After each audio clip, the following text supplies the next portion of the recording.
Você está relaxando na praia quando de repente percebe um enorme bando de pássaros. Eles estão empolgados com algo perto da água. Você fica com vontade de ir investigar o que está acontecendo. Aqui estão alguns conselhos. Sente-se e fique longe da água.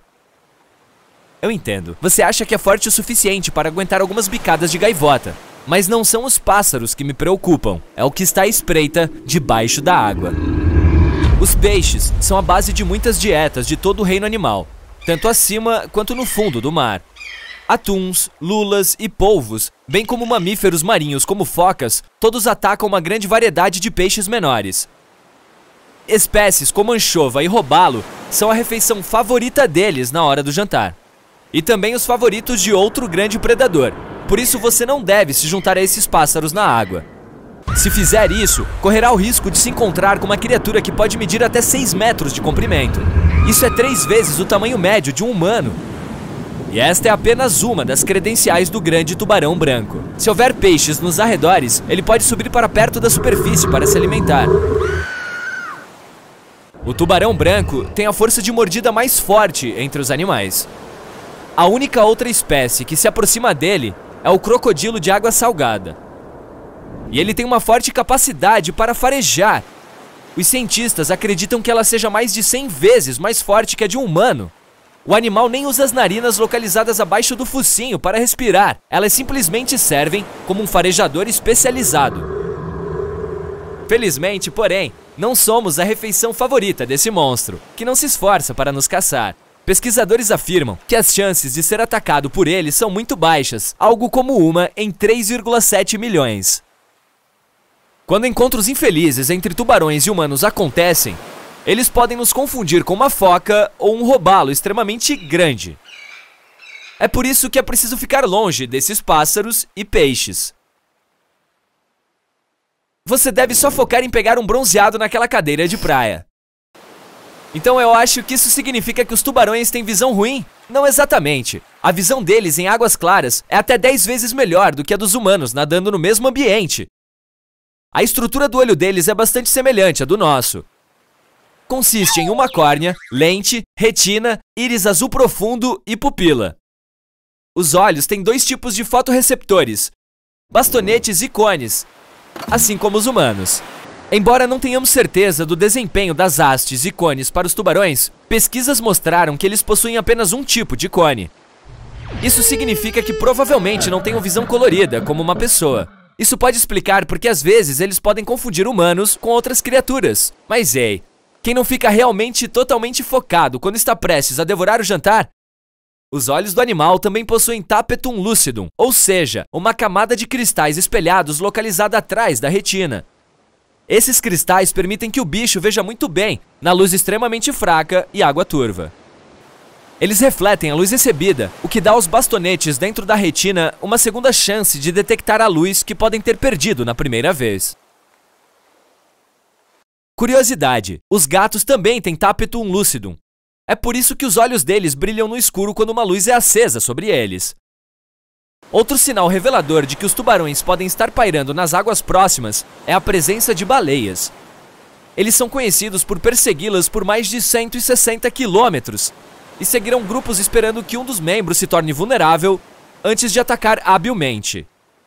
Então, lição aprendida? Se você agora vê pássaros na água, provavelmente isso não é uma coisa boa, ao contrário de quando vê milhares de pássaros voando juntos pelo céu.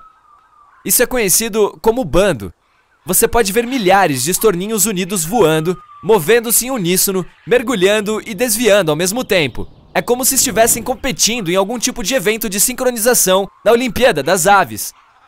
Isso acontece quando começam a empoleirar.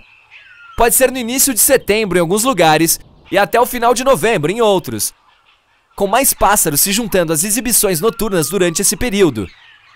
Eles estão fazendo isso para o nosso entretenimento? Bem, na verdade não. Agrupar-se no céu oferece proteção contra predadores como falcões. Também pode ficar frio quando se está tão alto. Assim, milhares de aves se reúnem para se aquecer e trocar informações sobre possíveis locais de alimentação. Ok, então neste caso, um grande grupo de pássaros não significa nada de mal. Mas se você vir um bando voando na sua direção enquanto estiver em uma área arborizada, provavelmente é hora de deixar o local. As aves e outros animais fogem de regiões de incêndios florestais. Certos animais, como anfíbios, podem realmente permanecer no fogo. Em vez de fugir para salvar suas vidas, irão cavar para o subsolo para escapar. Mas quase todos os outros farão o possível para ir embora. Ah, e não esqueça de sair do caminho enquanto todos esses bichos estão correndo na sua direção. Por que não mudamos de pássaros para tubarões? Sim, agora sabemos que se há pássaros perto da superfície do oceano, os tubarões provavelmente estarão bem próximos também. Mas e se não for o caso? Se você estiver no mar e notar alguns deles se aproximando do fundo do oceano, isso pode ser um sinal de que um furacão ou tempestade tropical está a caminho. Os tubarões conseguem sentir a queda na pressão barométrica que acompanha a tempestade. Então podem estar tentando sair da zona agitada. Eles não se importam muito com os humanos, então não veem nossas praias, vilas e cidades continentais como zonas de segurança. Esses animais são bastante inteligentes e sabem que quanto mais fundo no mar, mais seguro fica. Mas o oceano nem sempre é o melhor lugar para ir em caso de emergência. No caso em questão, se você se deparar com criaturas marinhas que geralmente vivem na água descansando aleatoriamente na areia, não tente nadar. Este é um sinal de que a água é potencialmente tóxica. É possível que uma maré vermelha esteja se reunindo perto da praia. O fenômeno acontece em todo o mundo, mas no Golfo do México é causado por uma espécie de alga. A maré vermelha ocorre quando a água está cheia de algas mais tóxicas do que o normal, e pode se tornar avermelhada ou marrom, mas às vezes a cor fica normal. Se você entrar no mar, poderá sentir irritação respiratória, como tosse ou coceira na garganta. Se isso acontecer, enxague bem a boca com água doce.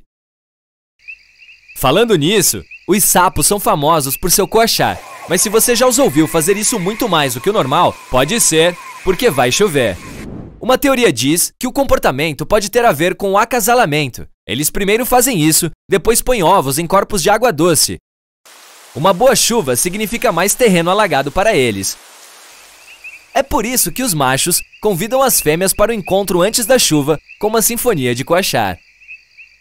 Se você ouvir muito zumbido nos arredores, significa que as abelhas estão mais ativas do que o normal e uma tempestade pode estar a caminho.